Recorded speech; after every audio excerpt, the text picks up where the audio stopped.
Včera som predal svoj klavír. Odprevadil som ho ku dverám. V izbe je tma a ja počúvam ich tiché tóny, čo vydáva môj dých, ako tlkot hodín na stanici, ako v miernom daždi kvapky z odkvapovej rúry.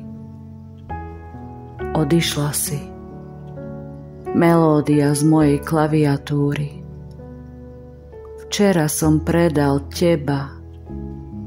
Náhla Vivaldiho búrka prehlušila slova a dnes v tom divnom monotónnom takte chcem počuť, že ma niekto volá tam, do tých predošlých dní, kde si bola a ešte klavír, ty.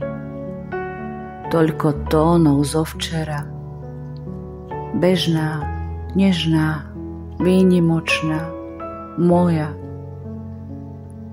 Pokoja priezračný stereotyp horského potoka a ešte teplá večera. Skoro nedeľa, bol každý náš spoludeň. Včera som ju predal. Do čerta, aká je tma. Keby si bola aspoň trochu zlá, keby som mohol neľutovať a mávnuť rukou do tej tmy. Nik nevolá ma do minulých dní.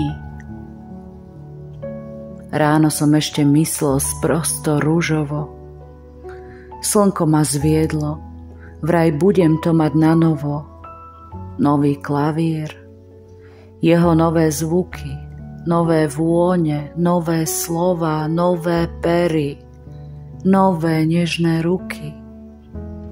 Zdalo sa mi, že ma niekto volá tam do všetkých nových rán.